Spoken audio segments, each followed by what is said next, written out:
Começando mais um audiolivro para vocês. Caso você ainda não conheça o meu outro canal aqui no YouTube, se chama Fada Literária e tá sempre aqui no primeiro link da descrição. Então corre se inscrever lá, porque lá tem vários conteúdos de livros também. Agora bora lá para a leitura de hoje. Capítulo 21.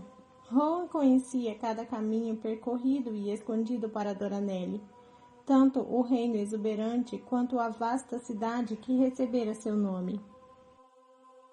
Assim como Gavriel e Lorcan, eles tinham vendido os cavalos na noite anterior, com Elide fazendo a troca. Os guerreiros féricos eram facilmente reconhecíveis e, ainda que os rostos não fossem notados, a mera presença de seu poder seria. Poucos não saberiam quem eram. Diferentemente da fronteira setentrional com Wendley, nenhum lobo selvagem guardava as entradas meridionais para o reino. Mas, mesmo assim, tinham se mantido escondidos, tomando rotas semi-esquecidas na caminhada para o norte. E, quando estavam a poucos dias dos limites externos da cidade, planejavam a armadilha para Maeve. Algo que ele sabia que a rainha não seria capaz de resistir a buscar pessoalmente: colares de pedra de Wyrd. A Elin ainda não se rendera. Ele sabia, tinha sentido isso, o que provavelmente estava enlouquecendo Maeve. Então a tentação de usar um dos colares de pedra de Wyrd, a arrogância que ele sabia que a Rainha Sombria possuía e que a faria acreditar que poderia controlar o demônio ali dentro, que poderia arrancá-lo do próprio Erawan, seria de fato uma oportunidade boa demais para ela deixar passar. Então tinham começado com boatos, alimentados por Elide em tavernas e mercados, nos lugares em que Rowan sabia que os espiões de Maeve estariam ouvindo. Sussurros de uma companhia férica que capturavam o príncipe Valg, os colares estranhos que tinham encontrado nele, a localização: um posto avançado a quilômetros de distância, os colares de quem fosse buscar. Ele não se incomodou em rezar para os deuses, pedindo que Maeve caísse na armadilha, que ela não mandasse um dos espiões no lugar para recuperar os colares ou confirmar sua existência. Uma aposta tola, mas a única que poderia fazer. E conforme subiam os íngremes morros que lhes dariam uma vista da cidade finalmente coberta pela noite, o coração de Rowan retumbava ao peito. Podiam não ter a habilidade de se ocultar de Maeve possuía, mas sem o juramento de sangue conseguiam permanecer escondidos. Embora os olhos de Maeve estivessem por toda parte, pois sua rede de poder se espalhava por toda a terra, assim como por muitas outras. A respiração deles estava ofegante, conforme semi-rastejavam até o mais alto dos morros, coberto por um bosque. Havia outros caminhos para a cidade? Sim, mas nenhum que oferecesse uma vista do território adiante. Rowan não arriscava voar, não quando patrulhas de olhos aguçados, sem dúvida buscavam um gavião de cauda branca, mesmo sobre o manto da noite. Apenas 10 metros até o cume agora. Rowan continuou escalando os demais ao encalço. Ela estava ali, estivera ali o tempo todo. Se tivesse ali dentro ido diretamente a Doranelle, Rowan não se permitiu considerar aquilo, não quando alcançou o topo do morro. Sobre um fiapo de luar, a cidade de pedra cinza estava banhada em branco, envolta na névoa dos rios e das cachoeiras que a cercavam. Elide, ofegando, arquejou. Eu achei que seria como Morhat, admitiu ela. A cidade serena ficava no coração da bacia de um rio. Lanternas ainda brilhavam apesar de ser tarde.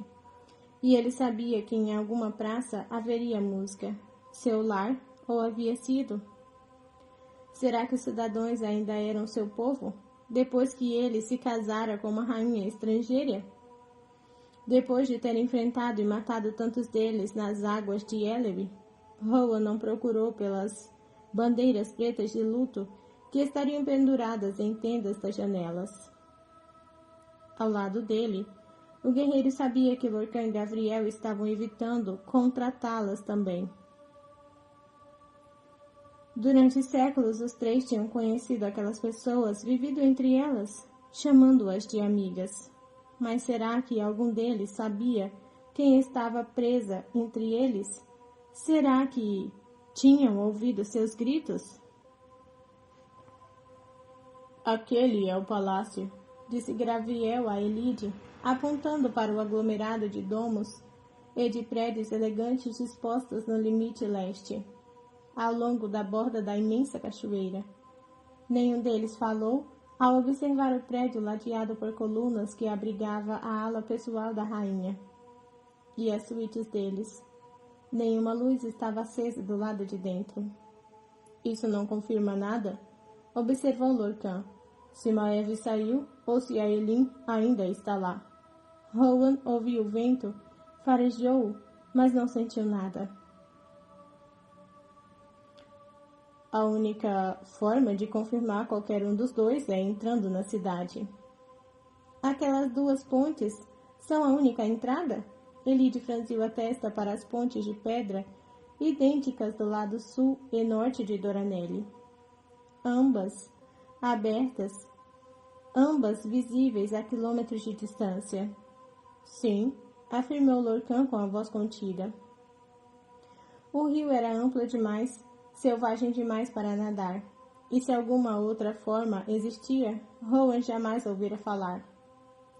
Deveríamos fazer uma varredura abrangente da bacia, disse Lorcan estudando a cidade no coração da planície. Ao norte, as encostas florestadas fluíam para a parede imponente das montanhas Câmbria. A oeste, a planície se estendia em fazendas infinitas e abertas até o mar. E a leste, além da cachoeira, a planície gramada dava lugar à floresta antiga, com mais montanhas além delas. As montanhas dele, o lugar que um dia chamara de lar, onde aquela casa ficara de pé até ser queimada, onde ele enterrara Líria, esperando ser um dia enterrado ali tal qual a ex-amante.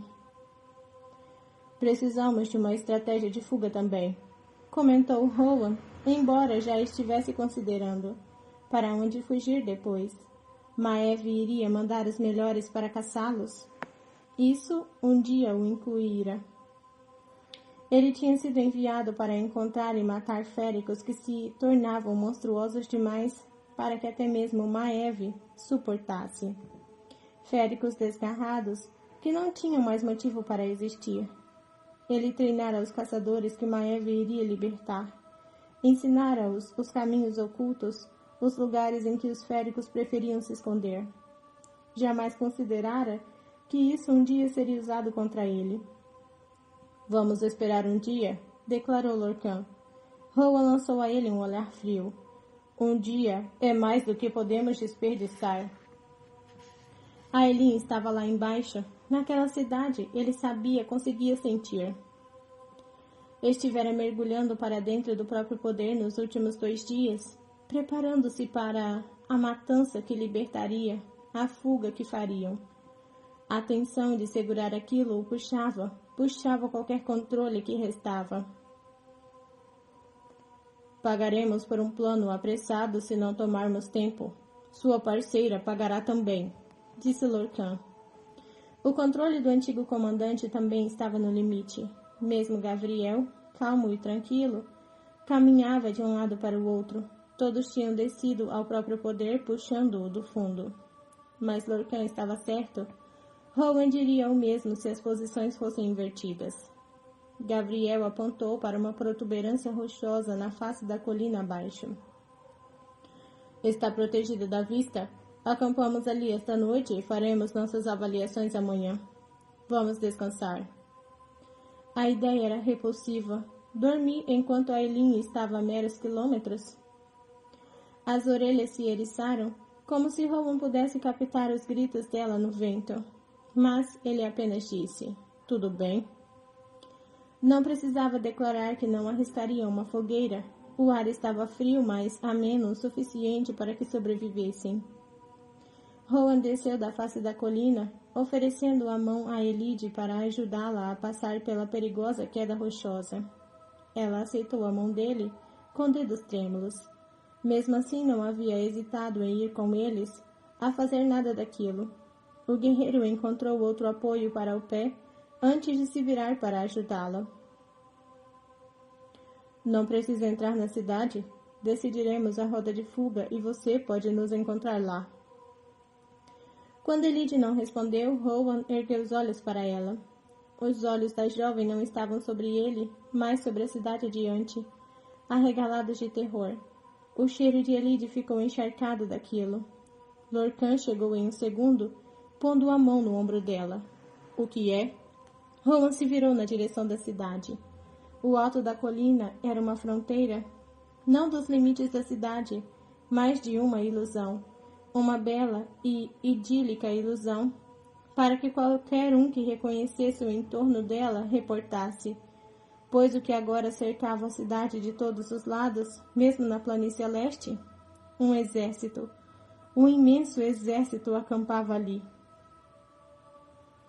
Ela convocou a maior parte das forças, sussurrou Gavriel, com o vento açoitando seus cabelos sobre o rosto. Rowan contou as fogueiras que cobriam o terreno escuro como um cobertor de estrelas. Jamais vira tal exército férico reunido. Aqueles que ele e a equipe tinham liderado para a guerra nem se comparavam. Aelin podia estar em qualquer lugar daquela força, nos acampamentos ou na própria cidade. Precisariam ser espertos, astutos, e se Maiev não tivesse caído na distração deles? Ela trouxe um exército para nos manter fora? Perguntou Elide. Lorcan olhou para Rowan, com olhos escuros cheios de alerta. Ou para manter a Aelin dentro. Rowan observou o exército acampado. O que aqueles que moravam em Doranelle, que mal viam qualquer tipo de força além dos guerreiros que às vezes caminhavam pela cidade, pensavam do exército. Temos aliados na cidade, sugeriu Gavriel. Poderíamos tentar fazer contato, descobrir onde Maiev está, porque o exército se reuniu aqui, se houve qualquer menção a Elin. O tio de Rowan, Ellis, o chefe da casa deles, permanecera quando a armada de Maiev velejara. Um macho severo, um macho inteligente, porém leal. Ele treinara Enda, a sua imagem, para ser um cortesão de mente aguçada, mas também treinara Rowan quando conseguira, dando a ele algumas das primeiras lições de esgrima. O príncipe férico crescera na casa do tio, e aquele tinha sido o único lar que conhecera até encontrar aquela montanha. Mas será que a lealdade de Ellis se inclinaria para Maiev ou para a linhagem deles? Principalmente após a traição da casa Witherton em Ellery. O tio do guerreiro já podia estar morto. Maiev podia tê-lo punido em nome dos primos que Rowan implorara para que os ajudassem. Ou Ellis, na tentativa de cair de novo nas graças de Maiev, depois da traição poderia entregá-los antes que conseguissem encontrar a Elin. E quanto aos demais, os poucos aliados que poderiam ter? Maiev é capaz de invadir como um verme a mente de uma pessoa, falou Rowan. Provavelmente sabe que são nossos aliados e talvez já os tenha tornado um risco. Ele apoiou a mão no cabo de Goldring. O metal morno foi como um toque reconfortante. Não arriscaremos. Lorcan resmungou em concordância. Maiev não me conhece, ou mal conhece, falou Elide. Ninguém aqui me reconheceria, principalmente se eu puder ajustar minha aparência, como fiz ao espalhar aquelas mentiras sobre o príncipe Valg. Eu poderia tentar entrar na cidade amanhã e ver se há algo para descobrir.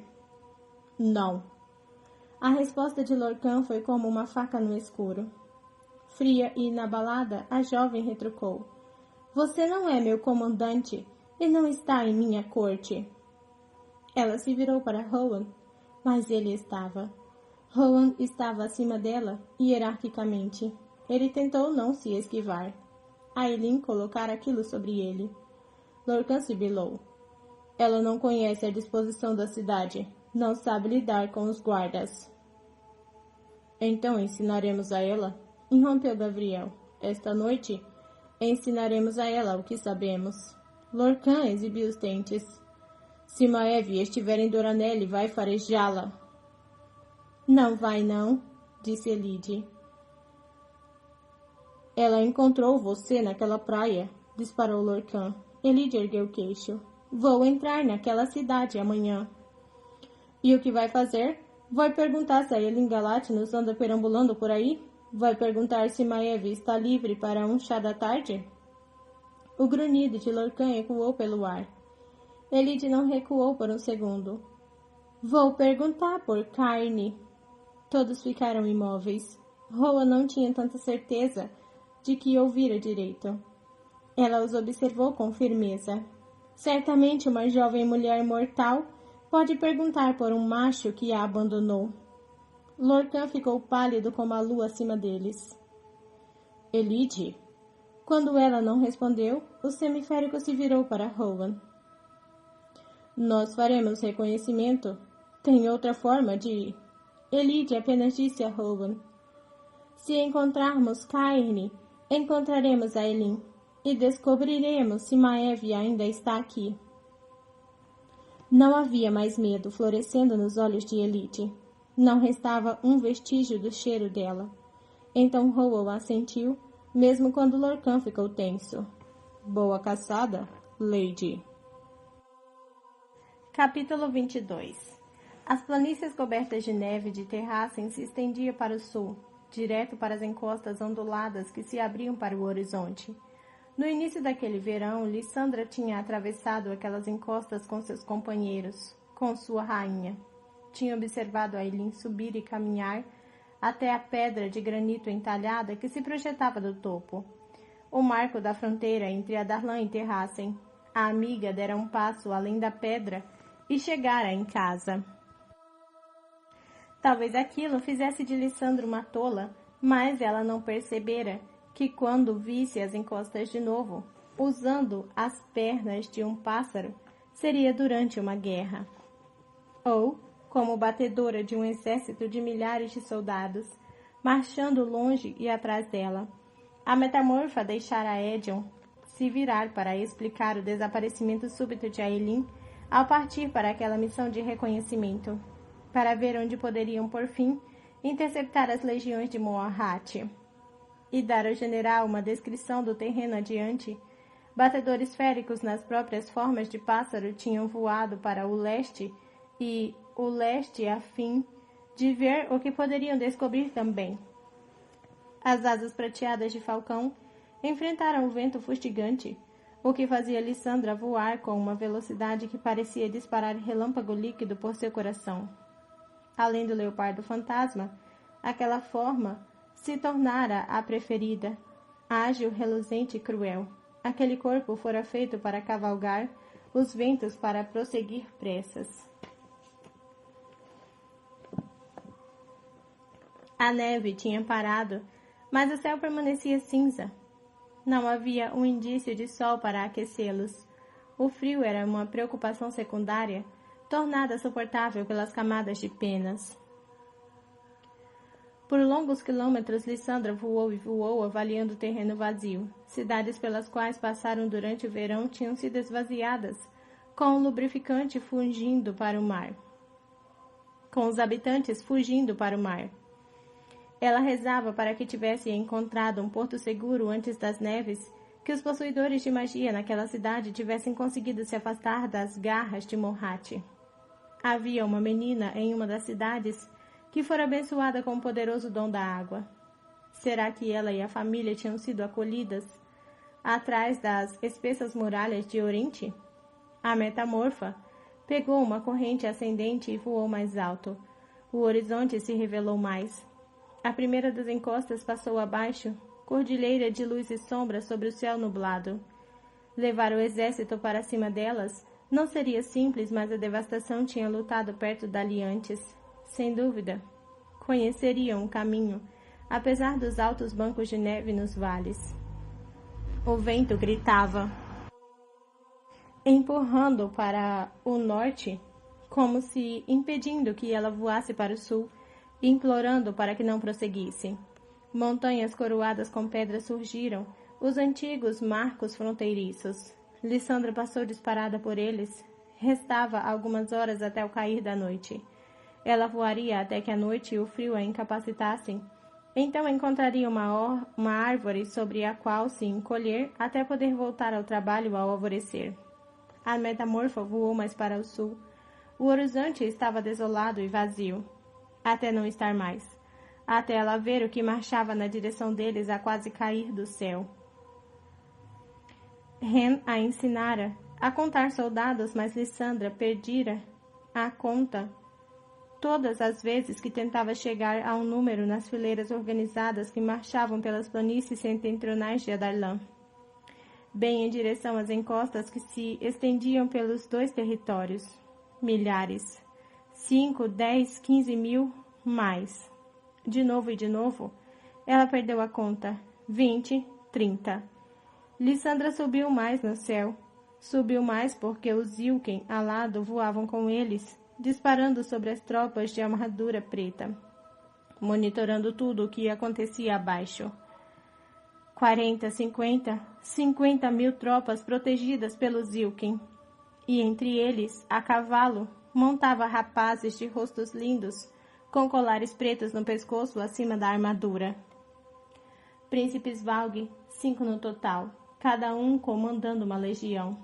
Lissandra contou a força de novo 3 vezes.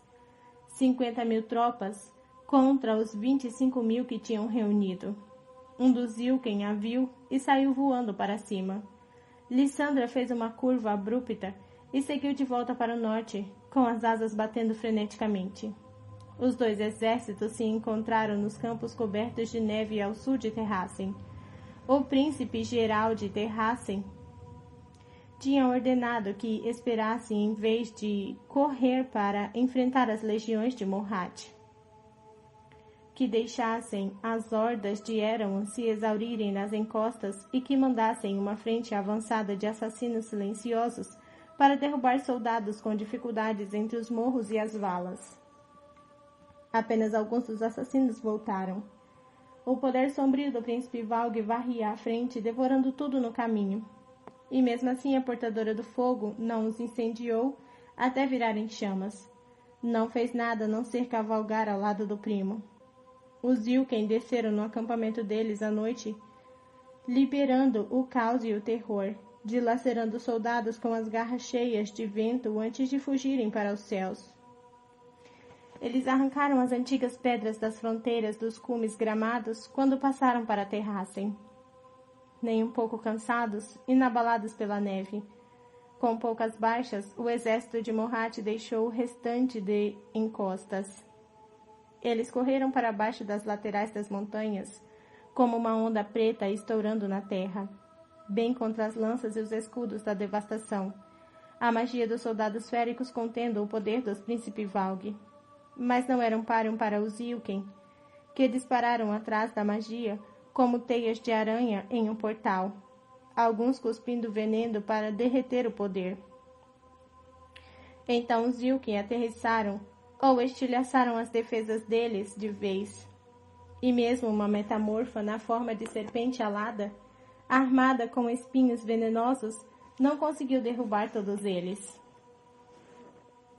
Mesmo um príncipe general com uma espada antiga e extintos féricos não conseguiu cortar pescoços rápidos o suficiente.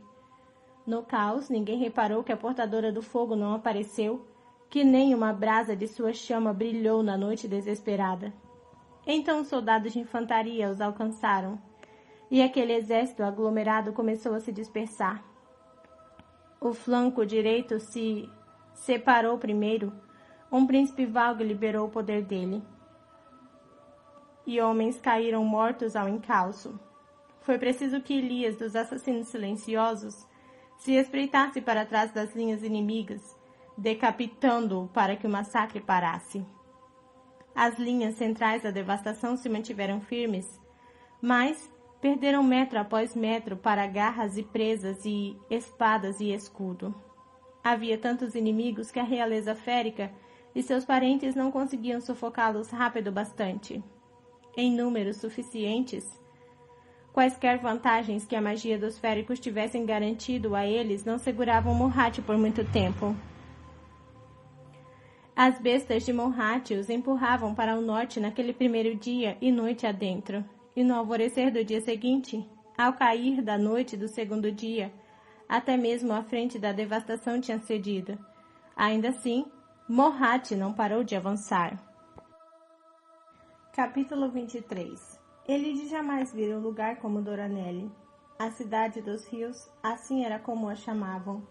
Ela jamais imaginava que uma cidade pudesse ser construída no coração de vários rios, conforme se encontravam e se derramavam em uma grandiosa bacia. Elide não deixou o espanto transparecer no rosto ao caminhar pelas ruas sinuosas e organizadas. O medo era outro companheiro que ela mantinha afastado. Com o olfato aguçado dos féricos, eles conseguiam detectar coisas como emoção. E, embora uma boa dose de medo ajudasse a disfarce, um excesso seria sua ruína. Ainda assim, aquele lugar parecia um paraíso. Flores cor-de-rosa e azuis cascateavam de janelas e pequenos canais serpenteavam entre algumas das ruas, carregando pessoas em barcos longos de cores alegres. Ela jamais vira tantos féricos, jamais pensara que seriam completamente normais. Bem, tão normais quanto possível, com a graciosidade e aquelas orelhas e os caninos, junto com os animais que corriam em volta dela, passando, apressados, tantas formas que Elide não conseguia acompanhar.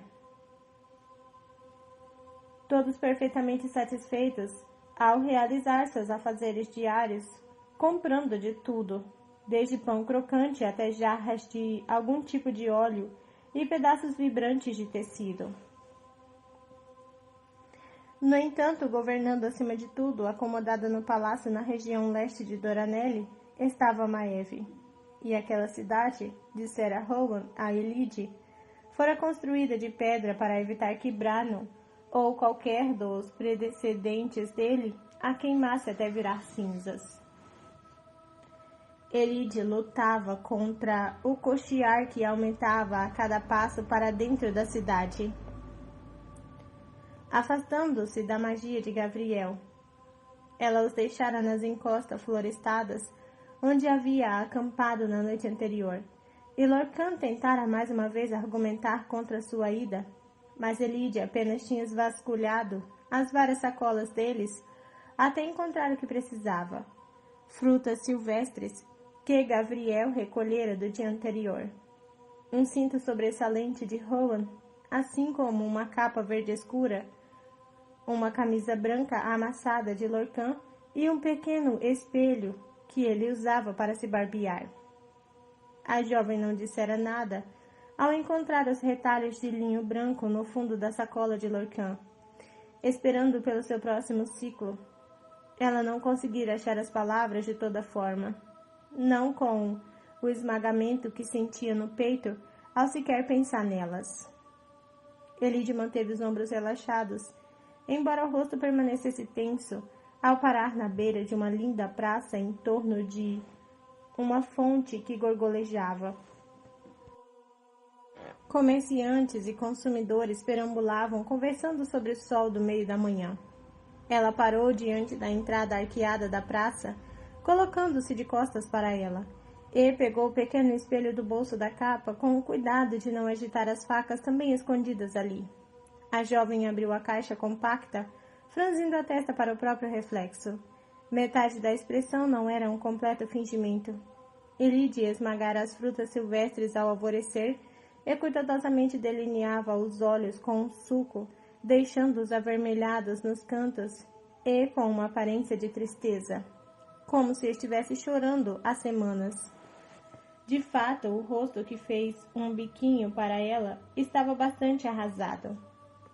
Mas não era o reflexo que Elide queria ver. Era a praça atrás dela. Avaliar diretamente poderia levantar perguntas demais, mas se ela estivesse apenas olhando para um espelho compacto, nada mais que uma jovem vaidosa tentando arrumar a aparência transtornada? Ele idealizou algumas mechas do cabelo enquanto monitorava a praça além dela. Um tipo de centro, havia 2 tavernas nas laterais, a julgar pelos barris de vinho que serviam de mesa na frente do lugar e pelos copos vazios sobre eles, ainda esperando serem recolhidos. Das 2 tavernas, uma parecia atrair mais machos, alguns em vestes de guerreiro. Entre as 3 praças que Elide visitara e as tavernas que vira, aquela era a única com soldados. Perfeito.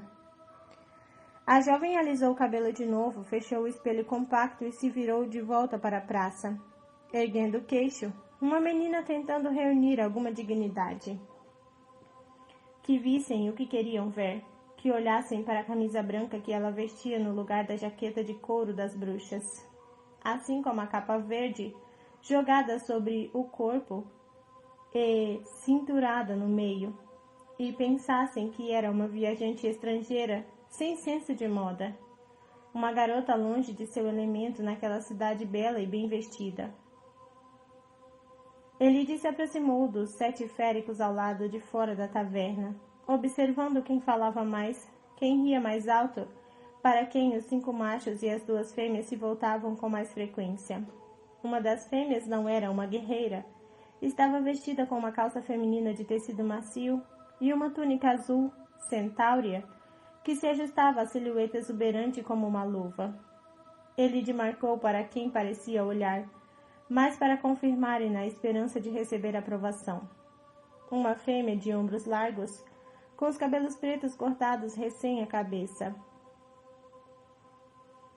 Ela vestira a armadura nos ombros e nos pulsos, mais elegante do que a que os outros machos usavam. A comandante deles, então. A jovem se deteve a poucos centímetros, erguendo as mãos para segurar a capa, ao ponto em que descia sobre o coração, e usando a outra mão para brincar com um anel dourado no dedo.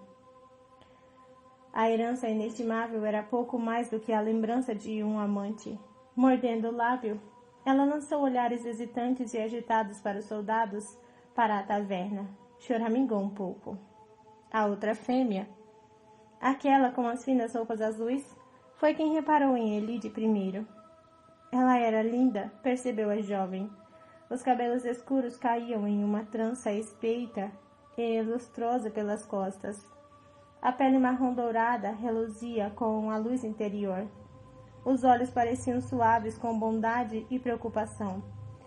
Elide tomou aquela preocupação como um convite e cambaleou até eles, fazendo uma reverência com a cabeça. Eu sinto muito por interromper, disparou ela, falando mais com a beldade de cabelos pretos. O gaguejar sempre deixara as pessoas desconfortáveis, sempre as deixara totalmente desprevenidas e ansiosas para ir embora, para dizer a Elide o que ela precisava saber. Algo errado? A voz da fêmea era rouca, linda, o tipo de voz que Elide sempre imaginou que grandes beldades teriam. O tipo de voz que encantava os homens, pela forma como alguns dos machos ao redor sorriam. Ela não tinha dúvida de que a fêmea tinha aquele efeito sobre eles também. Elide estremeceu o lábio, mordendo-o. Eu estava procurando alguém. Ele disse que estaria aqui, mas... Então, olhou para os guerreiros e brincou com um anel no dedo de novo. Eu vi seus uniformes e achei que vocês poderiam conhecê-lo. A alegria do pequeno grupo se extinguiu e foi substituída por cautela, além de pena, vinda da beldade, ou pelo gaguejar, ou pelo que ela tão obviamente enxergava, uma jovem ansiando por um amante que provavelmente não estava ali. Qual é o nome dele? Perguntou a fêmea mais alta, talvez irmã da outra, a julgar pela forma, pela mesma pele escura e os cabelos pretos. Elide engoliu em seco com tanta força que sua garganta oscilou de forma muito patética. Eu detesto incomodar vocês, disse ela envergonhada. Mas todos pareciam muito gentis. Um dos machos murmurou algo a respeito de buscar outra rodada de bebidas. E 2 dos companheiros decidiram ir junto. Os 2 machos que permaneceram pareceram inclinados a ir também, mas um olhar afiado da comandante os fez ficar. Não é incômodo, respondeu a beldade gesticulando com a mão bem feita. Era tão baixa quanto Elide, embora se portasse como uma rainha. Gostaria que buscássemos uma bebida para você? Era fácil bajular as pessoas, fácil de enganá-las, independentemente de terem orelhas pontudas ou redondas. Elide deu um passo adiante. Não, obrigada. Eu não gostaria de incomodar vocês. As narinas da fêmea se dilataram quando Elide parou perto o suficiente para trocá-las. Sem dúvida, cheirando as semanas na estrada, mas ela educadamente se calou, embora os olhos tivessem percorrido o rosto da jovem. O nome de seu amigo? Insistiu a comandante. Seu tom de voz era o oposto do da irmã. Carne, sussurrou Elide. O nome dele é Carne. Um dos machos xingou, o outro a observou da cabeça aos pés. Mas as 2 fêmeas tinham ficado imóveis. E ele serve a rainha, explicou Elide, cujos olhos saltaram de um rosto para o outro, o retrato da esperança. Vocês o conhecem? Nós o conhecemos, respondeu a comandante com a expressão sombria. Você é amante dele? Elide fez com que seu rosto corasse, pensando em todos os momentos vergonhosos da estrada. O ciclo precisara explicar quando tinha necessidade de se aliviar. Preciso falar com ele, foi tudo que a jovem disse. Descobrir o paradeiro de Maeve viria depois. Em um tom baixo demais, a beldade de cabelos pretos disse: Qual é o seu nome, menina? Fínula, mentiu Elide, dando o nome de sua aia. Ouça um conselho, disse o segundo macho, tomando um gole da cerveja. Se escapou de Carne, não vá atrás dele de novo. A comandante lançou a ele um olhar de aviso. Carne é jurada por sangue a nossa rainha. Ainda assim é um cafajeste, respondeu o macho. A fêmea grunhiu com tanta crueldade que ele sabiamente foi buscar as bebidas na mesa. Elide curvou os ombros para dentro. Vocês o conhecem, então? Carne deveria encontrar você aqui? Perguntou a beldade em vez de responder. Elide assentiu. As 2 fêmeas trocaram olhares e a comandante falou. Não sabemos onde ele está. Mentira. Ela viu o olhar entre as 2, entre irmãs. A decisão de não contar a ela, ou para proteger a indefesa menina mortal que acreditava que ela fosse, ou por algum tipo de lealdade a ele, ou talvez a todos os féricos que decidiam encontrar camas em reinos mortais e então ignorar as consequências meses depois. Lorcan fora o resultado de tal união e depois descartado à mercê daquelas ruas. Esse pensamento bastava para fazê-la trincar os dentes, mas Elide manteve o maxilar relaxado. Não fique com raiva, ensinara Fínula a ela. Seja esperta. Elide fez uma nota mental daquilo, que não parecesse patética demais na tentativa seguinte, ou como uma amante descartada que poderia estar carregando o filho dele, pois precisaria ir a mais uma. E se conseguisse uma resposta da próxima vez, precisaria ir a outra depois daquela para confirmar. A rainha está na residência? Perguntou Elide com aquela voz suplicante e chorosa, arranhando os próprios ouvidos. Ele disse que viaja com ela agora, mas se ela não está aqui? Sua Majestade não está em casa, disse a comandante, com tanta rispidez que Elide percebeu que a paciência dela estava se esgotando. A jovem não permitiu que seus joelhos cedessem, não permitiu que os ombros se curvassem com qualquer coisa que não o que elas interpretassem como desapontamento. Mas onde está a carne? Como eu disse, não sabemos. Maeve não estava lá. Tinha aquilo em favor deles, pelo menos. Se era por sorte ou devido ao plano que fizeram, Elide não se importava. Mas carne, ela não descobriria mais nada com aquelas fêmeas. Então fez uma reverência com a cabeça. Oh, obrigada. Ela recuou antes que as fêmeas pudessem dizer algo mais e fez questão de mostrar que ia esperar ao lado da fonte por 5 minutos. 15. O relógio na praça sinalizou a hora cheia. E Elide sabia que ainda a observavam, conforme ela fazia o melhor para tentar um andar abatido até a outra entrada da praça. Elide manteve o andar por alguns quarteirões, perambulando sem direção até que esgueirou para uma passagem estreita e tomou fôlego. Maeve não estava em Doranelli. Por quanto tempo isso permaneceria verdade? Precisava encontrar carne, rápido. Precisava fazer a atuação seguinte valer.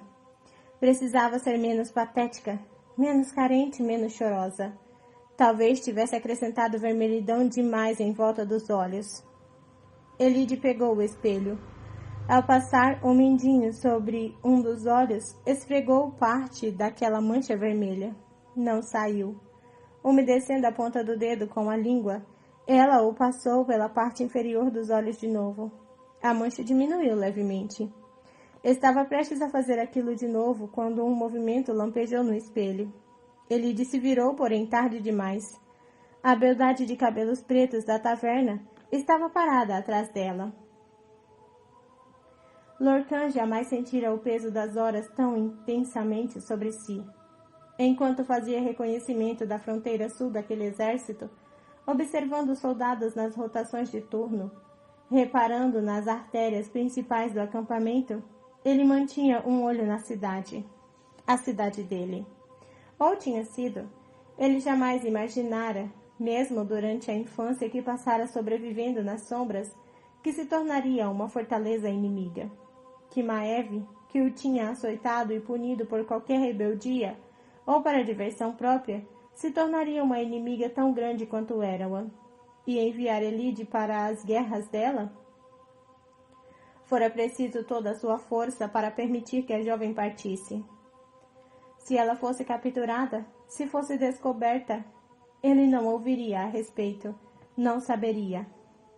Ela não possuía magia, exceto pelos olhos aguçados da deusa em seu ombro e uma habilidade impressionante para se manter despercebida, jogando com as expectativas alheias. Não havia clarão de poder, nem um sinal para alertá-lo de que ela estava em perigo. Mas Lorcan havia permanecido longe, com o fôlego preso no peito. Ele a tinha observado atravessar aquela ponte mais cedo e passar sem que questionada ou notada pelos guardas posicionados de cada lado. Embora Maeve não permitisse que semiféricos ou humanos vivessem dentro das fronteiras de Doranelli sem provar seu valor, ainda podiam visitar, brevemente. Então ele saíra para fazer reconhecimento.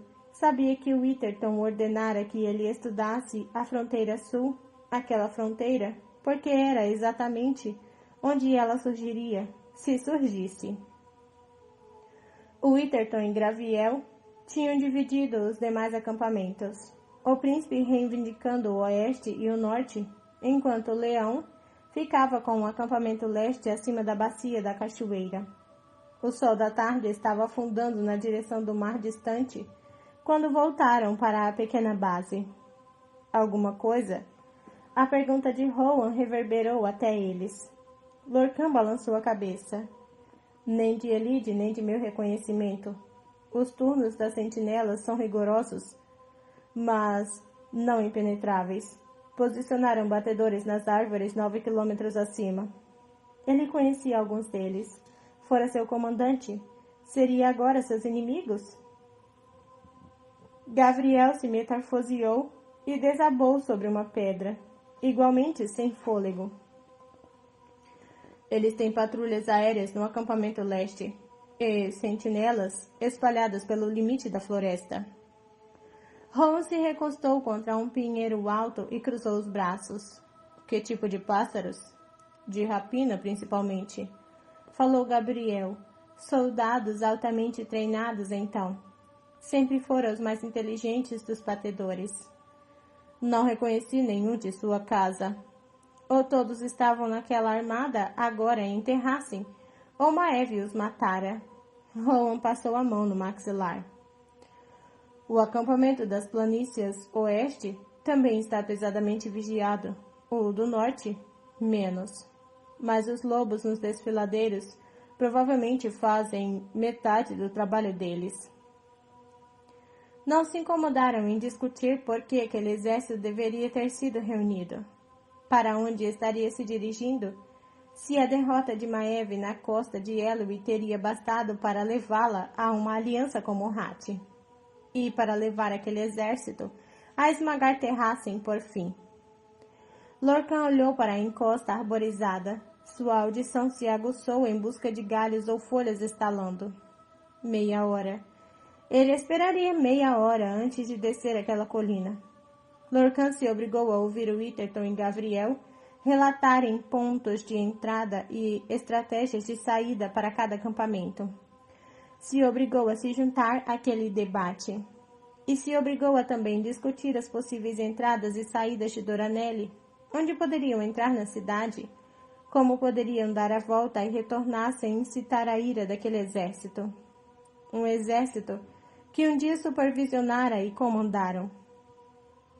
Nenhum deles mencionou aquilo, embora Gavriel ficasse olhando para as tatuagens em suas mãos. Quantas vidas mais precisaria acrescentar antes de terminarem? Seus soldados não seriam derrubados por golpes inimigos, mas pela própria espada? O sol se aproximava devagar no horizonte. Lorcan começou a caminhar de um lado para o outro. Tempo demais. Tinha levado tempo demais. Os outros dois guerreiros também se calaram, olhando colina abaixo, esperando. Um leve tremor agitou as mãos de Lorcan, e ele as fechou em punhos, apertando firme. 5 minutos. Iria em 5 minutos. Ao inferno com a Elin Galatnos e o plano deles. A Elin fora treinada para suportar tortura. Elide? Ele conseguia ver aquelas cicatrizes das correntes, ver o pé e o tornozelo deformado. Ela já aguentara sofrimento e terror demais. Ele não podia permitir que enfrentasse mais um segundo daquilo. Galhos se partiram sobre pés leves, e Lorcan ficou ereto imediatamente, levando a mão à espada. Witherton puxou o machado ao lado do corpo, e uma faca surgiu em sua outra mão. Gavriel sacou a espada. Mas então, um assobio de 2 notas ecoou, e as pernas de Lorcan fraquejaram tão violentamente que ele se sentou de volta na rocha em que estivera acomodado. Gavriel assobiou de volta, e Lorcan ficou grato por aquilo, pois não tinha certeza se teria fôlego. Então ela estava ali, ofegante devido à subida, com as bochechas rosadas no ar frio da noite. O que aconteceu? Perguntou Witherton. Lorcan observou o rosto de Elide e a postura dela. Estava bem, não estava ferida, não havia inimigo ao seu encalço. Os olhos de Elide encontraram os dele, cautelosos e hesitantes. Conhecia alguém. Elide achou que estava prestes a morrer, ou pelo menos acreditou que seria entregue para Maeve ao ver a beldade de cabelos pretos no beco escuro. Dissera a si mesma naqueles segundos que faria o possível para suportar a tortura que certamente viria, para manter a localização dos companheiros secreta, mesmo que a desmembrassem. Mas a ideia do que fariam com ela? A fêmea estendeu a mão delicada. Quero apenas conversar em particular. Ela indicou a outra ponta do beco, uma porta coberta por uma marquise de metal, para protegê-las de quaisquer olhos, aqueles no chão e acima. Elide a seguiu, com a mão deslizando para a faca no bolso. A fêmea seguiu na frente, nenhuma arma à vista, sem pressa ao caminhar. Mas ao passarem na sombra sobre a marquise, a fêmea estendeu a mão de novo. Chamas douradas dançaram entre os dedos dela. Elide recuou e o fogo sumiu tão rapidamente quanto surgira. Meu nome é Ezar, disse a fêmea baixinho. Sou uma amiga de seus amigos, creio. Elide não disse nada. Caine é um monstro, continuou Ezar, dando um passo mais para perto. Fique bem longe dele. Preciso encontrá-lo. Você interpretou muito bem o papel da amante maltratada. Precisa saber algo a respeito de Caine, do que ele faz. Se sabe onde ele está, por favor, me conte. Ela não estava acima de implorar. Ezar a observou e respondeu em seguida. Ele estava nesta cidade até ontem, e então foi para o acampamento leste. Ela apontou com o polegar por cima do ombro. Ele está lá agora. Como sabe? Porque não está aterrorizando os clientes de todos os bons estabelecimentos desta cidade, empanturrando-se com o dinheiro que Maeve lhe deu quando ele fez o juramento de sangue. Elide piscou. Esperava que alguns dos féricos se ocupassem a Maeve, principalmente depois da batalha em Ellery. Mas encontrar tal desprezo descarado, Ezar então acrescentou. E por que minha irmã, a comandante com quem você falou, me contou? Ela o viu no acampamento esta manhã, rindo como um gato. Por que eu deveria acreditar em você? Porque você está usando a camisa de Lorcan e a capa de Rowan Witherton. Se não acredita em mim, informe a eles quem lhe contou isso e eles acreditarão. Elide inclinou a cabeça para o lado. Lorcan e eu estivemos envolvidos por um tempo, disse Ezar baixinho. Eles estavam no meio de uma guerra e tinham viajado por milhares de quilômetros para encontrar sua rainha, mas o aperto que se acumulou no estômago de Elide ao ouvir aquelas palavras, de alguma forma, encontrou lugar. Amante de Lorcan, aquela beldade delicada e com a voz de alcova, fora a amante de Lorcan. Sentirão minha falta se eu ficar por tempo demais, mas diga a eles quem sou. Diga que eu contei isso a você. Se é Caine que eles buscam, é onde ele vai estar. A localização exata não sei. Ezar recuou um passo. Não saia perguntando por Caine em outras tavernas. Ele não é bem visto, mesmo entre os soldados, e aqueles que o seguem não queira atrair o interesse deles. A fêmea fez menção de sair, mas Elide disparou. Para onde Maeve foi? Ezar olhou por cima do ombro, estudando-a, arregalando os olhos. Ela está com a Elin do fogo selvagem, sussurrou a fêmea. Elide não disse nada, mas Ezar murmurou. Foi isso, foi esse o poder que sentimos na outra noite. Ela se virou de volta para Elide, segurando as mãos dela. Para onde Maeve foi há alguns dias eu não sei. Ela não anunciou, não levou ninguém com ela. Costumo servi-la. Me pedem para... Não importa. O que importa é que Maeve não está aqui. Mas eu não sei quando ela voltará. Alívio ameaçou fazer Elide desabar no chão. Os deuses, ao que pareciam, não as haviam abandonado ainda. Mas se Maeve levar a Elin para o posto avançado, onde tinham mantido que o príncipe Valg fora contido? Elide apertou as mãos de Hazar, sentindo-as mornas e secas. Sua irmã sabe onde Caine mora no acampamento? Por longos minutos, depois de uma hora, elas conversaram. Ezar foi e voltou com Dresenda, sua irmã, e naquele beco elas tramaram. Elide terminou de contar a Rowan, Lorcan e Gavriel o que descobrira. Eles ficaram sentados em um silêncio, chocado por longos minutos. Logo antes do alvorecer, repeliu Elide. Descenda disse que a guarda do acampamento leste é mais fraca ao alvorecer, que ela encontraria uma forma de ocupar as sentinelas. É nossa única oportunidade. Rowan encarava as árvores como se pudesse ver a disposição do acampamento, como se estivesse tramando como entrar, como sair. Mas ela não confirmou se a Elin estava na tenda de carne, avisou Gabriel. Maeve partiu. A Elin pode estar com ela também. É um risco que corremos, disse Rowan. Um risco talvez que deveriam ter considerado. Elide olhou para Lorcan, que ficara calado o tempo todo, embora tivesse sido a amante dele quem os ajudara, talvez guiada pela própria Aneite, ou pelo menos fora avisada pelo cheiro das roupas de Elide. Acha que podemos confiar nela? Perguntou ao guerreiro semiférico, embora soubesse a resposta. Os olhos sombrios de Lorcan se voltaram para ela. Sim, embora eu não veja por que ela se incomodaria. É uma fêmea boa, é por isso, declarou Rowan. Quando Elide ergueu as sobrancelhas, ele explicou. Exar visitou defesa nebulosa esta primavera. Ela conheceu a Elin. Ele lançou um olhar para Lorcan e me pediu para dizer a você que mandou lembranças. Elide não vira nada que se aproximasse de sofrimento no rosto de Essar, mas, pelos deuses, ela era linda e inteligente e gentil, e Lorcan a deixara partir de alguma forma. Gabriel interrompeu. Se avançarmos para o acampamento leste, precisamos montar um plano agora e nos posicionar. Fica a quilômetros daqui. Rowan olhou mais uma vez para o acampamento distante. Se está considerando voar até lá agora, grunhiu Lorcan.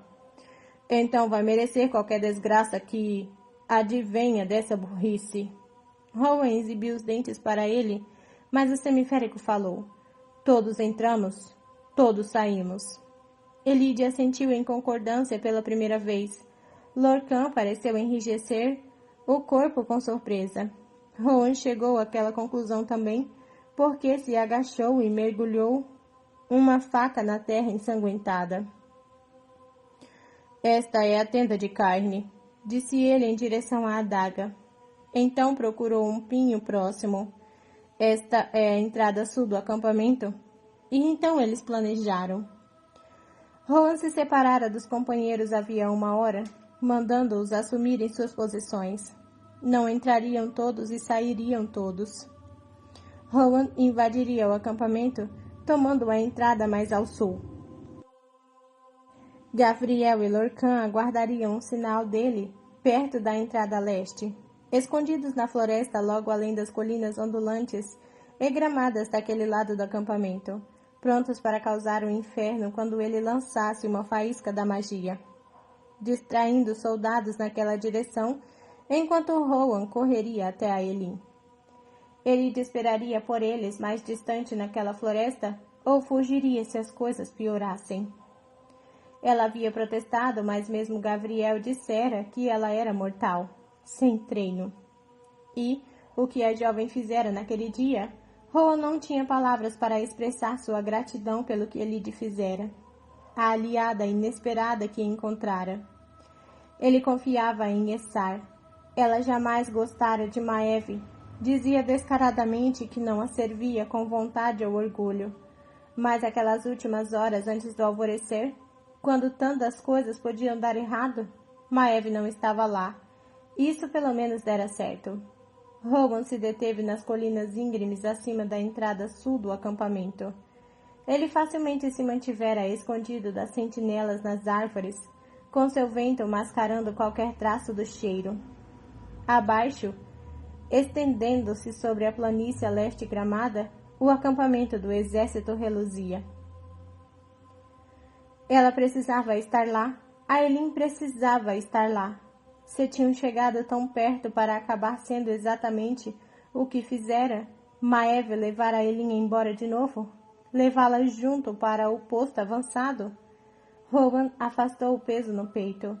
O laço ali dentro estava escuro e dormente, nenhuma indicação da proximidade da parceira. Essar não fazia ideia do que a Elin estava sendo mantida presa ali, até que Lídia informou. Quantos outros não sabiam quão bem Maeve a escondera? Se Aelin não estivesse naquele acampamento no dia seguinte, encontrariam carne, pelo menos, e obteriam algumas respostas então. Dariam a ele o gosto do próprio veneno. Rowan afastou o pensamento. Não se permitiu pensar no que fora feito a ela. Faria isso no dia seguinte quando visse carne, quando o fizesse pagar por cada momento de dor. Acima, as estrelas brilhavam claras intensamente, e embora Mala só tivesse aparecido para ele uma vez ao alvorecer, ao pé das montanhas daquela mesma cidade, embora pudesse ser pouco mais do que um ser estranho e poderoso de outro mundo, Rowan ofereceu uma oração ainda assim. Ele havia implorado a Mala que protegesse a Aelin de Maeve quando entrasse em Doranelle, que desse a ela força e orientação e que a deixasse sair dali com vida. Ele havia implorado a Mala que o deixasse ficar com a Aelin, a mulher que ele amava. A deusa mal passara de um raio de sol no alvorecer crescente e, no entanto, Rowan tinha sentido seu sorriso. Naquela mesma noite, com apenas o fogo frio das estrelas como companhia, ele implorou mais uma vez. Uma espiral de vento lançou sua oração flutuando para aquelas estrelas, para a lua crescente que pintava de prata o acampamento, o rio, as montanhas. Rowan matara mundo afora. Fora à guerra e voltara mais uma vez do que se importava em lembrar. E apesar de tudo, apesar do ódio e do desespero e do gelo com que envolvera o coração, ainda assim tinha encontrado a Aelin. Cada horizonte para o qual havia olhado, incapaz e sem vontade de descansar durante aqueles séculos, cada montanha e oceano que vira e se perguntara o que havia além, tinha sido ela, tinha sido a Aelin, o chamado silencioso do laço da parceria guiando-o, mesmo quando ele não conseguia sentir.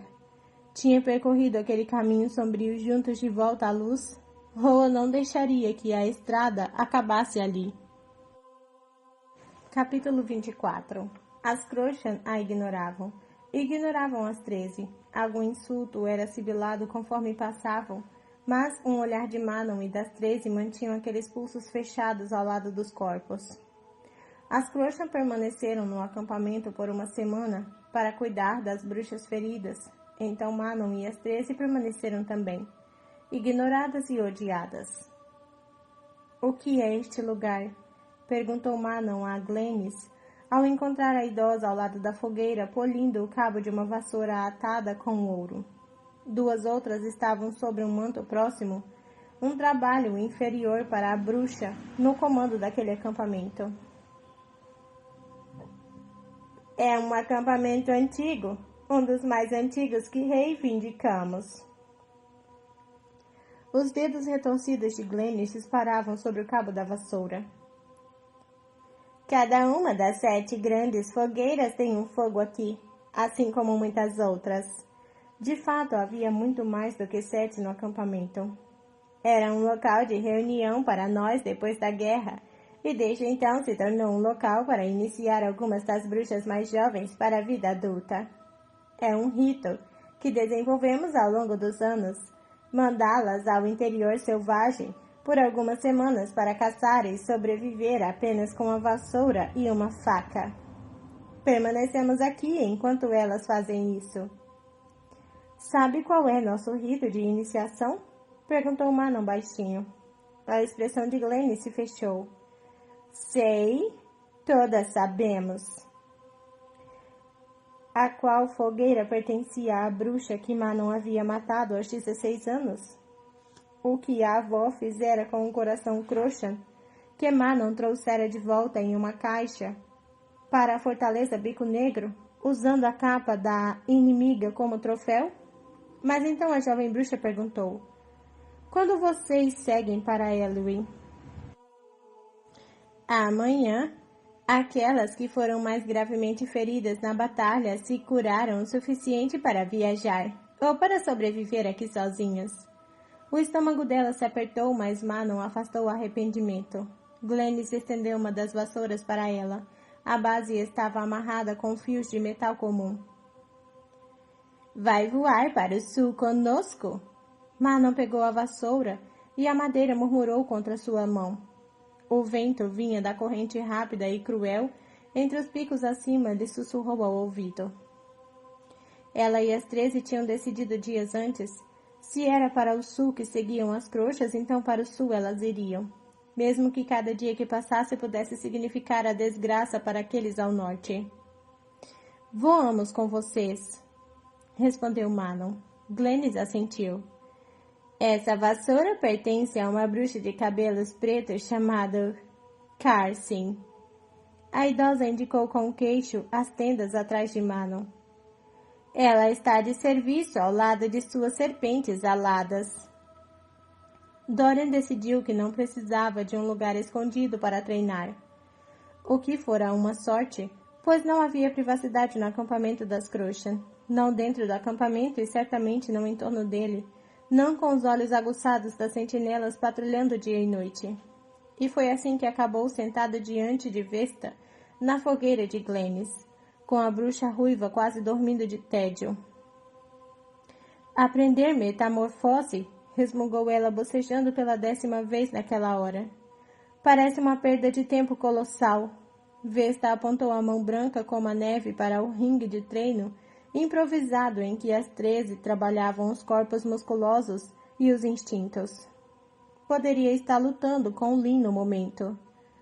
Acabei de ver Lin quase enfiar os dentes de Imogen garganta abaixo. Perdoe-me se não estou com vontade de entrar no ringue com ela. Vesta arqueou uma sobrancelha castanha avermelhada. Nenhuma arrogância de macho em você, então. Gosto de meus dentes onde estão. Ele suspirou.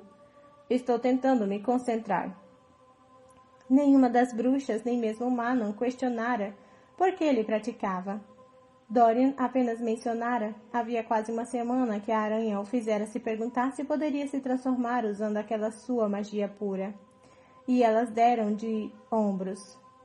A concentração das 13 estava na Crochan, na viagem para Ellery, que provavelmente aconteceria em breve. Ele não ouvira qualquer menção de uma tropa de guerra se reunindo, mas se aquilo pudesse dividir as forças de Morhat, ainda que minimamente para que se aventurasse até o sul para lidar com elas, se aquilo distraísse Erawan enquanto Dorian seguisse para a fortaleza do rei Valg, ele aceitaria. O jovem rei já oferecera a Manon e Glennis o que sabia com relação ao reino e aos seus governantes. Os pais de Nehemia e os 2 irmãos mais jovens. O Império de Adalão fizera seu trabalho por completo ao dizimar o exército de Ellery. Então qualquer esperança naquela frente era impossível. Mas se reunissem alguns milhares de soldados para rumar para o norte, seria uma bênção para seus amigos. Se pudessem sobreviver, bastaria. Dorian fechou os olhos e Vesta se calou. Durante dias ela se sentara com ele quando o treinamento e as missões de reconhecimento permitiram, observando em busca da metamorfose que ele tentava, mudar os cabelos, a pele, os olhos. Nada daquilo havia acontecido. A magia de Dorian tinha tocado aquele poder roubado do metamorfo. Aprendera o suficiente antes de ele matar a aranha. E agora, uma questão de convencer a magia a se tornar como o poder daquele metamorfo. Se aquilo já fora feito com magia pura antes, Dorian não sabia. Seja o que deseja, dissera Sirene a ele. Nada.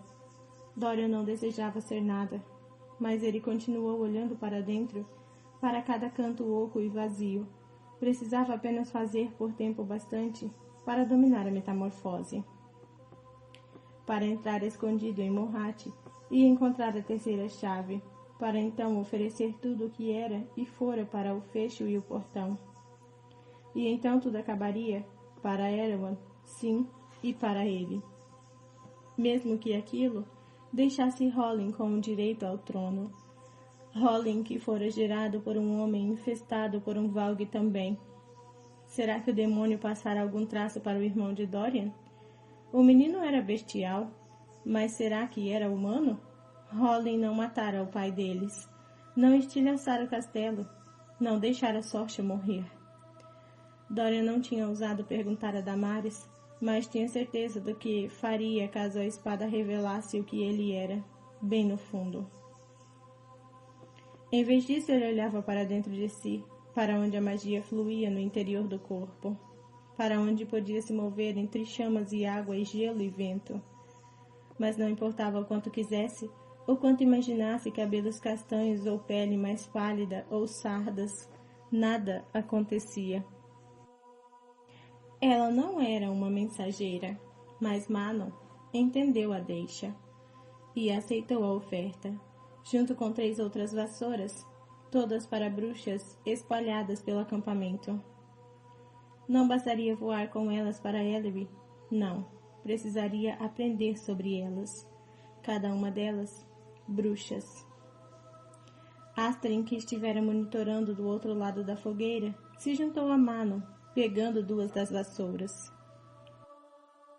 Esqueci que usavam o pau rosado, comentou a imediata, estudando as vassouras nos braços. Muito mais fácil de entalhar do que o pau-ferro. Manon ainda conseguia sentir como suas mãos doeram durante os longos dias em que entalhara sua primeira vassoura de tronco de pau-ferro que havia encontrado no interior da floresta de Carvalhal. As 2 primeiras tentativas tinham resultado em cabos partidos. Então resolvera entalhar a vassoura com mais cuidado. 3 tentativas, uma para cada face da deusa. Tinha 13 anos, meras semanas depois do primeiro sangramento, o que trouxera a ágil corrente de poder que chamava o vento, que fluía pelas vassouras e as carregava pelo céu. Cada batida do cinzel, cada martelada que transformava o bloco de material quase impenetrável, tinha transferido aquele poder para a própria vassoura que surgia. Onde deixou a sua? Perguntou Manon. Astrid deu de ombros. Em algum lugar da fortaleza Bico Negro. Manon assentiu. A dela estava jogada nos fundos de um armário na cela do poder da avó. A bruxa a jogara ali depois que a magia sumira, pois a vassoura não passara de uma ferramenta de limpeza sem ela. Suponho que não as recuperaremos agora, comentou Astrid. Não recuperaremos, confirmou Manon observando os céus. Voaremos com as Crochan para Ellery amanhã, para nos reunir com qualquer que seja a tropa de guerra humana que elas vão encontrar. A boca de Astrid se contraiu. Talvez convençamos todas elas, as Crochan e a tropa de Ellery, a rumar para o norte. Talvez, se tivessem sorte, se não perdessem tanto tempo a ponto de Erawan esmagar o norte até virar pó. Elas chegaram à primeira das bruxas que Glennie indicava. E Astrid não disse nada quando Manon indicou para que a imediata entregasse a vassoura.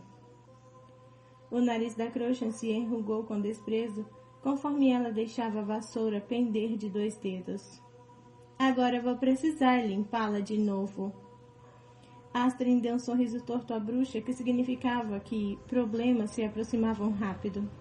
Então Manon a cutucou para voltar à caminhada, entremeando pelas tendas em busca dos demais donas. Acha mesmo que isso vale nosso tempo? Murmurou Astrid, quando a segunda e depois a terceira bruxa demonstraram desprezo após receber as vassouras. Bancar as servas dessas princesas mimadas? Espero que sim, murmurou Manon, ao chegarem à última das bruxas, Cassim. A Crochan de cabelos pretos encarava o círculo de serpentes aladas exatamente onde Glennis dissera que ela estaria. Astrid pigarreou e a bruxa se virou.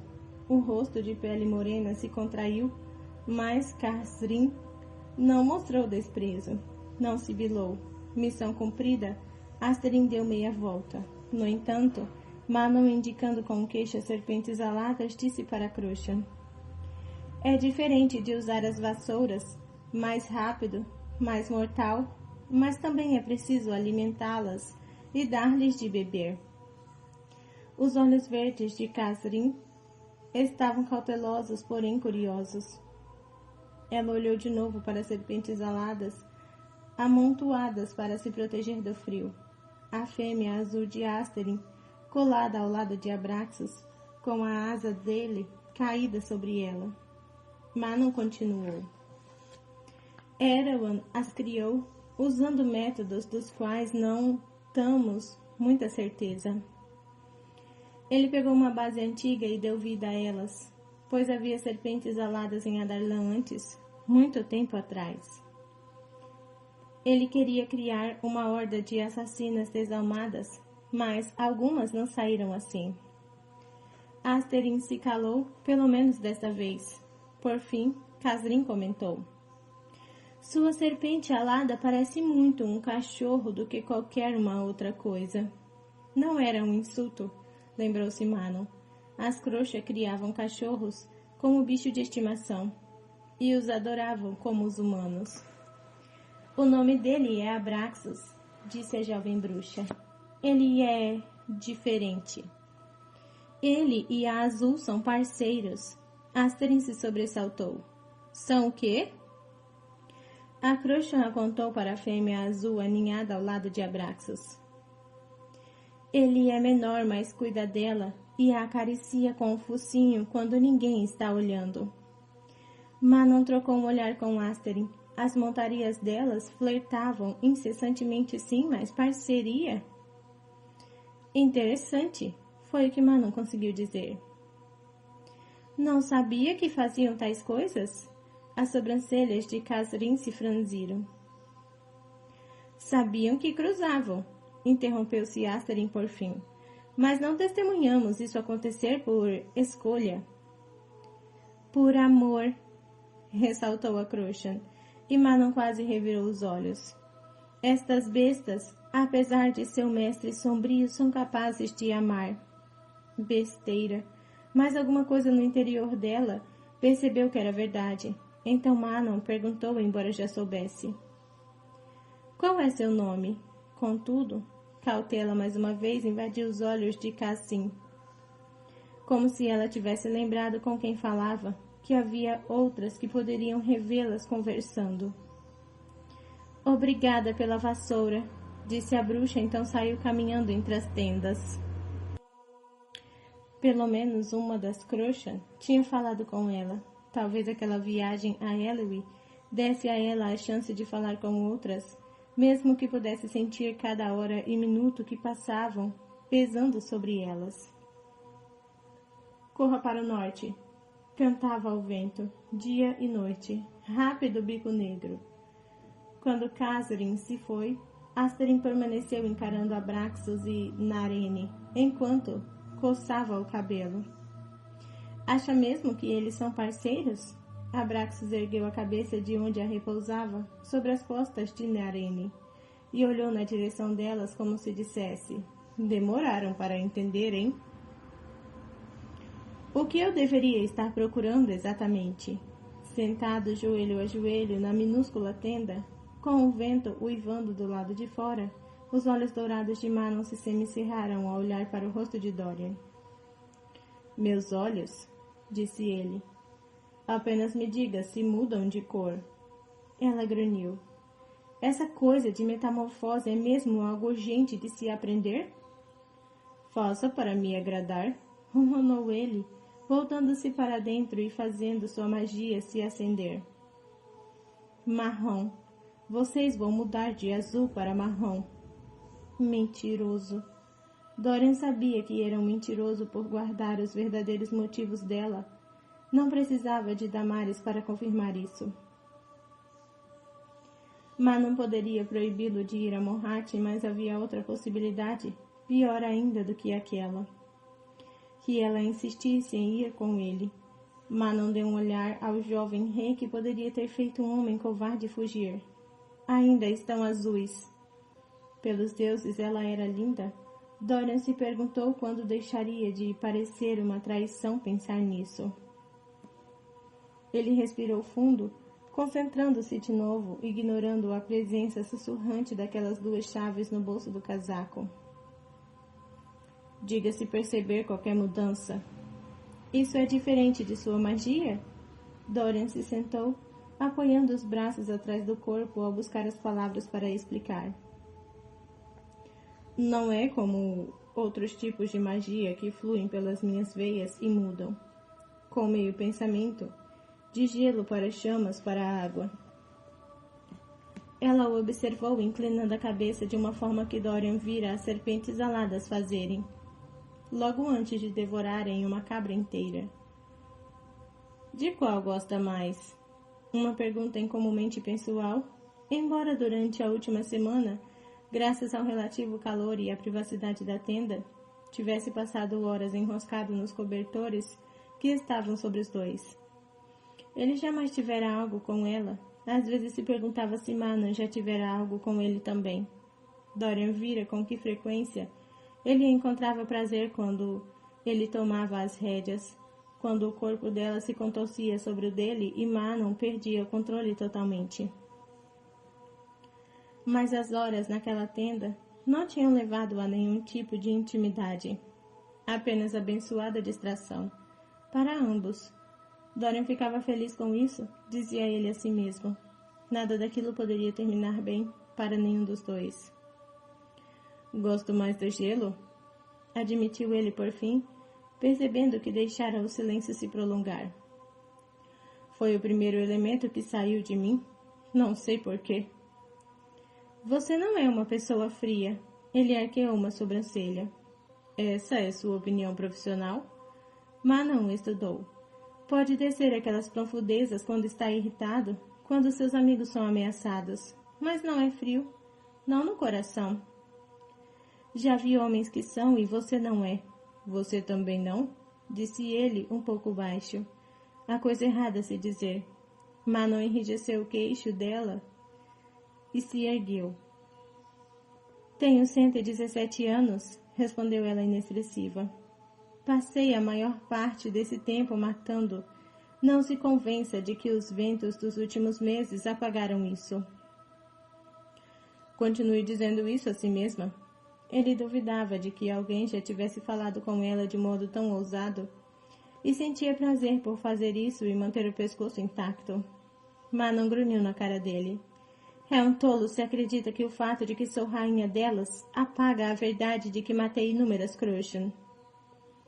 Esse fato sempre permanecerá. É como você vai fazer valer agora que importa. Faça valer a pena. A Eileen dissera isso naqueles primeiros dias depois de ele ter sido libertado do colar. Dorian tentou não se perguntar se o toque gélido da pedra de Weird em breve se fecharia em torno de seu pescoço mais uma vez. Não sou uma Crushan de coração mole. Jamais serei, mesmo que use sua coroa de estrelas. Dorian ouvira o sussurro sobre essa coroa entre as Crushan naquela semana. Sobre se seria encontrada, enfim. A coroa de estrelas de Riamon Crushan, roubada do corpo moribundo pela própria Baba Pernas Amarelas. Para onde fora depois que a Eileen havia matado a matriarca? Ele não tinha a menor ideia. Se tinha ficado com aquele círculo estranho com que ela viajava, poderia estar em qualquer lugar. Poderia ter sido vendida por quase nada. Manon prosseguiu. Se é isso que as Crushan esperam que eu me torne antes de me juntarem a esta guerra, então deixarei que se aventurem para ela e amanhã sozinhas.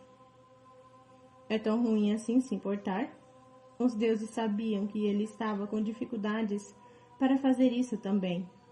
Não sei como, grunhiu Manon.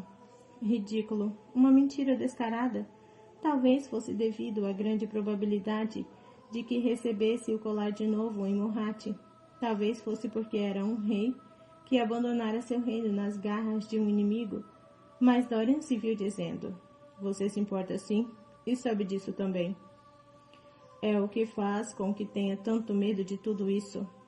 Os olhos dourados se revoltaram, mas Manon não falou nada. Se importar não a torna fraca, sugeriu ele. Então por que você não segue o próprio conselho? Eu me importo? O temperamento de Dorian também se esquentou, ignorando o céu dela. E ele decidiu mandar tudo ao inferno. Decidiu soltar aquela coleira que tinha colocado em si mesmo, soltar aquelas amarras. Eu me importo mais do que deveria. Eu me importo até com você. Outra coisa errada a dizer. Manon ficou de pé tão ereta quanto a tenda permitia. Então é um tolo. Ela enfiou as botas e saiu pisando duro pela noite gélida. Eu me importo até com você. Manon fazia expressão de ódio ao se revirar no sono, enfiada entre Asterin e Sorrel. Restava apenas horas até que partissem, para seguir para Ellery e para qualquer força que pudesse estar esperando para se aliar com as Crochan. E precisando de ajuda. Se importar não a torna fraca. O rei era um tolo, mal passava de um menino. O que ele sabia sobre qualquer coisa? Mesmo assim, as palavras se remexiam sobre a pele da bruxa, sobre os ossos. É tão ruim assim se importar? Ela não sabia, não queria saber. O alvorecer não estava longe, quando um corpo morno deslizou para o lado do príncipe. Dorian disse para a escuridão. 3 em uma tenda não é muito confortável, não é? Não voltei porque concordo com você. Manon puxou as cobertas sobre o corpo. Ele deu um leve sorriso e caiu no sono mais uma vez, deixando que a magia aquecesse os dois. Quando acordaram, uma coisa pontiaguda no peito de Dorian tinha diminuído, apenas um pouquinho. Mas conforme ele se sentava, resmungando ao espreguiçar os braços até onde a tenda permitia, Manon o observou com a testa franzida. — O que foi? Perguntou ele ao ver que a testa dela permaneceu franzida. A bruxa colocou as botas, então a capa. Seus olhos estão castanhos. Dorian levou uma mão ao rosto, mas ela já saíra. Ele ficou olhando para as costas de Manon, enquanto o acampamento já se apressava para partir. Onde aquela pontada tinha diminuído no peito dele, a magia agora fluía com mais liberdade. Como se ela também tivesse sido libertada daquelas amarras interiores que ele soltara levemente na noite anterior. O que tinha compartilhado, revelado a ela, um tipo de liberdade, aquela entrega. O sol mal subira no céu, quando começaram o longo voo para Ellery. Capítulo 25. Carne a deixara apodrecer na caixa por um tempo. Estava mais silencioso ali, sem o rugido interminável e constante do rio. Nada além daquela pressão se acumulando mais e mais e mais sobre a pele. Na cabeça. Algo do qual ela não podia fugir, mesmo no esquecimento. Ainda assim, as correntes se enterravam, cortando sua pele, úmida e se acumulando sobre ela, conforme o tempo passava, conforme Maeve sem dúvida trazia aquele colar para mais perto a cada hora. Ela não conseguia se lembrar da última vez que comera, então se deixou levar para baixo de novo, para um bolsão de escuridão onde se contava aquela história. A história, de novo e de novo. Quem ela era, o que destruiria, caso cedesse para o quase sufocamento da caixa, como a pressão que subia. Mas não importaria, depois que aquele colar envolvesse seu pescoço, quanto tempo levaria até que o príncipe Valg ali dentro arrancasse tudo o que Maeve desejava saber? Que violasse e vasculhasse cada barreira interior para minerar aqueles segredos vitais. Carne recomeçaria em breve. Seria arrasador. Depois, os curandeiros voltariam com a fumaça de cheiro doce, como tinham vindo naqueles meses, naqueles anos, por quanto tempo estivera passado. Mas ela vira além deles por um instante, vira tecido de lona pendurado acima, junco coberto com tapetes de lã, sobre os pés calçados em sandálias. Havia braseiros fumegantes em todo lado. Uma tenda. Estavam em uma tenda. Murmúrios soavam do lado de fora. não perto, mas próximo bastante para que a audição férica escutasse. Havia pessoas falando, tanto em sua língua quanto no velho idioma. Alguém murmurava sobre as condições entulhadas do acampamento. Um acampamento de guerra cheio de féricos. Um local mais seguro, dissera Cairne. Maeve queria a Elin ali para protegê-la de Morhat, até que a rainha sombria fechasse colar frio como pedra de Uirde em torno de seu pescoço. Mas então o esquecimento tomou conta. Quando acordou, limpa e sem uma dor sequer, Ailin soube que Cairne em breve começaria. A lona fora deixada sem nada, pronta para ser pintada de vermelho. O terrível grande finale, não para arrancar informação, pois o triunfo de Maeve estava próximo, mas para o próprio prazer. Ailin estava pronta também. Não a haviam acorrentado a um altar dessa vez, e sim a uma mesa de metal, disposta no centro da grande tenda. Ele fez com que levassem para lá os confortos do lar, ou o que quer que Cairne considerasse um lar. Um grande gaveteiro estava ao lado de uma parede de lona. Ela duvidava de que contivesse roupas. Feiris estava deitado ao lado, com a cabeça nas patas dianteiras, dormindo. Pela primeira vez ele dormia. Luto recaía pesadamente sobre ele, deixando os pelos opacos, entristecendo os olhos alegres. Outra mesa diante tinha sido colocada perto daquele onde a Elin estava deitada. Um pano cobria 3 objetos salientes sobre ela. Ao lado daquele mais próximo, um pedaço de veludo preto também fora deixado exposto, com os instrumentos que ele usaria nela, de forma como um mercador poderia exibir as joias mais finas. 2 cadeiras estavam de frente uma para a outra, do outro lado da segunda mesa, diante do grande braseiro cheio até a borda com lenha crepitante. A fumaça espiralava mais e mais para o alto. Um pequeno buraco tinha sido feito no teto da tenda e, através dele, Ailin não conseguiu combater o tremor na boca diante do céu noturno, dos pontinhos de luz brilhando ali. Estrelas, apenas 2, mas havia estrelas acima. O céu em si não era o peso da noite intensa, mas um preto enevoado, acinzentado. O alvorecer, provavelmente em 1 ou 2 horas, se as estrelas ainda estavam visíveis. Talvez ela durasse tempo suficiente para ver a luz do sol. Os olhos de Fênix se arregalaram e ele ergueu a cabeça, conforme suas orelhas estremeciam.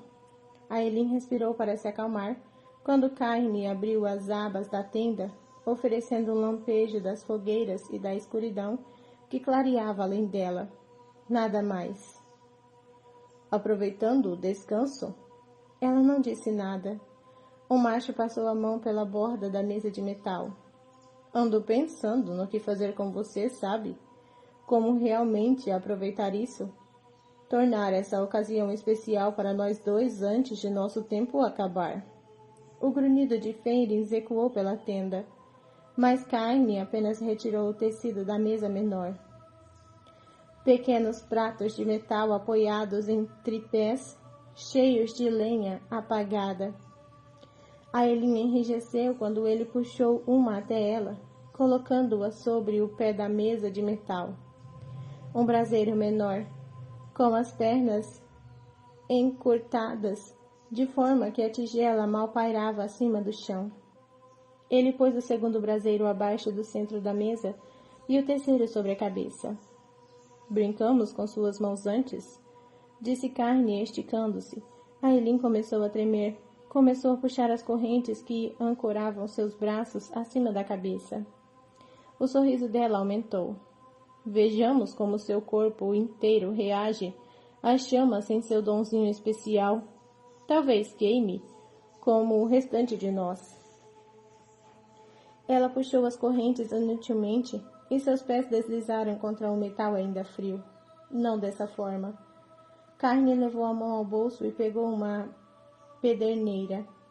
Aquilo não era apenas a destruição do corpo dela, mas a destruição dela, do fogo que Ailin passara a amar, para destruir a parte dela que cantava. Ele derreteria a pele e o osso da jovem, até que ela temesse as chamas, até que as odiasse, como odiava aqueles curandeiros que apareciam, de novo e de novo, para consertar seu corpo, para esconder o que era real do que fora um sonho. O grunhido de Fênix ecoou infinito. Pode gritar o quanto quiser, se isso o agradar, disse Carne calmamente. A mesa se tornaria vermelha incandescente e o cheiro de pele queimada preenchendo seu nariz. E Ailin não conseguiria impedir aquilo. Impedir Carne. Ela choraria de dor conforme as queimaduras se aprofundassem mais e mais pela pele até os ossos. A pressão no corpo e na cabeça se dissipou. Tornou-se secundária quando o macho pegou uma bolsa enrolada na outra bolso. Ele a dispôs sobre o veludo preto e Ailin conseguiu distinguir as silhuetas das ferramentas finas ali dentro. Para quando aquecer a mesa, ficar imediatamente, comentou ele, dando tapinhas no estojo de ferramenta. Quero ver até que ponto as queimaduras entram em sua pele. Billy disparou pela garganta de Ailin quando ele sopesou a pederneira nas mãos e deu um passo adiante. Ela começou a se desfazer então. Quem era e quem fora derretendo-se como o próprio corpo em breve se derreteria, quando aquela mesa se aquecesse. As cartas que recebera, aquelas eram as cartas que recebera, e ela aguentaria aquilo, apesar da palavra que tomou forma em sua língua. Por favor. Ailin tentou engolir as palavras. Tentou mantê-las trancafiadas conforme Carne se agarrava ao lado da mesa, com a pederneira erguida. Você não se rende, você não se rende, você não se rende. Espere. A palavra saiu rouca. Ele parou, então se levantou. Espere. Ailin estremeceu com a respiração ofegante. Espere. Carne cruzou os braços. Tem algo que gostaria de dizer, por fim? Ele permitiria que ela prometesse qualquer coisa para ele, para Maeve. E mesmo assim acenderia aquelas fogueiras. A rainha dele não teria como saber que ela se rendera durante dias. Ailin se obrigou a encarar Carne, com os dedos enluvados, pressionando a placa de ferro sobre o corpo. Uma última chance. Ela tinha visto as estrelas acima.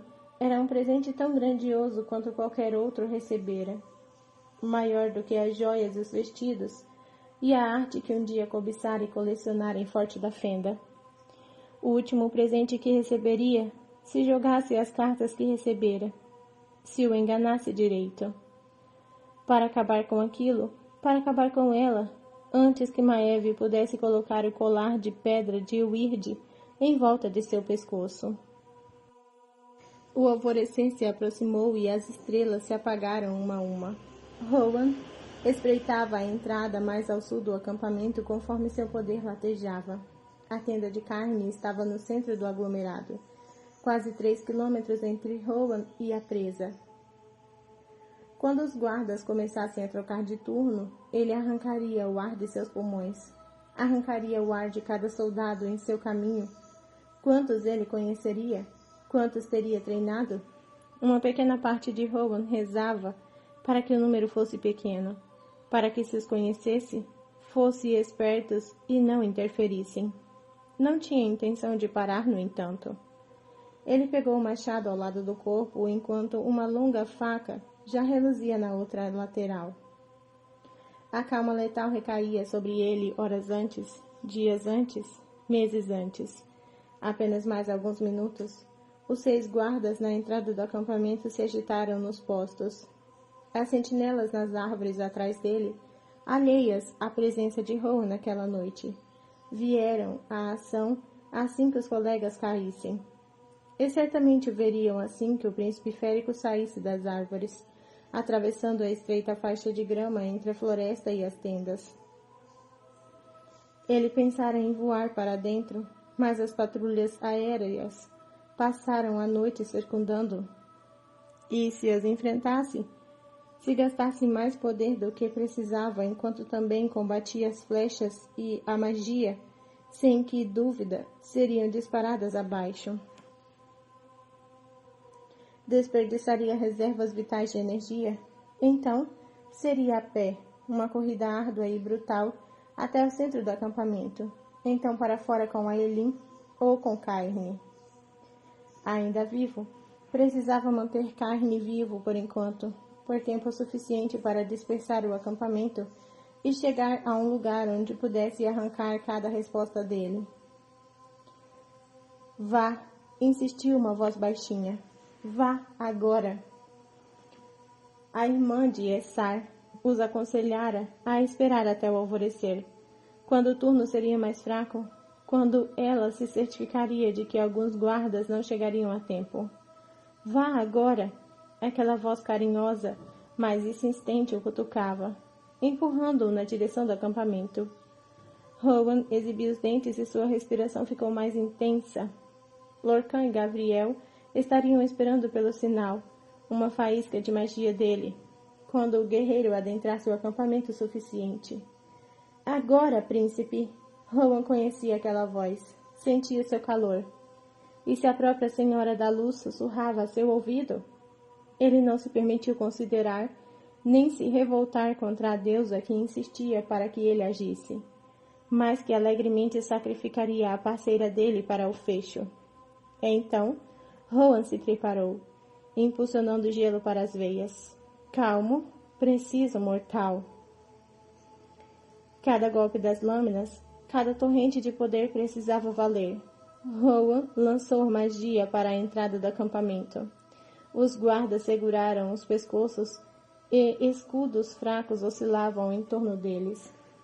O príncipe férico os destruiu com meio pensamento, com sua magia arrancando o ar de seus pulmões do sangue. Eles caíram um segundo depois. Sentinelas gritaram das árvores e ordens de soem alarme ecoaram. Mas Rowan já estava correndo e as sentinelas das árvores, cujos gritos permaneciam ao vento conforme arquejavam por ar, já estavam mortas.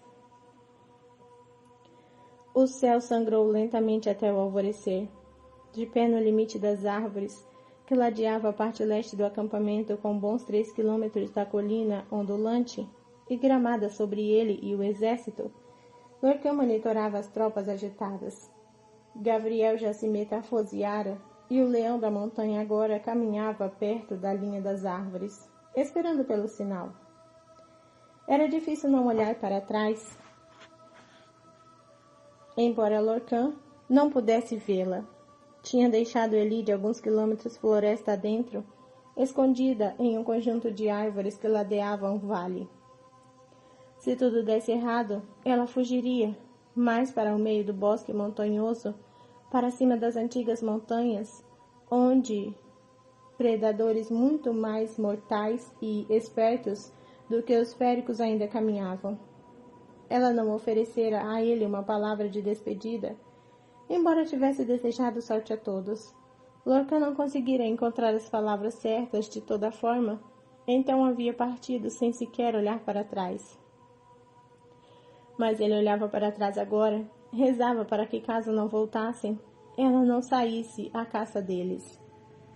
Gavriel parou de caminhar de um lado para o outro e suas orelhas estremeceram para o acampamento. Lorcan enrijeceu. Uma faísca do poder dele despertou e reluziu. A morte chamava ali perto.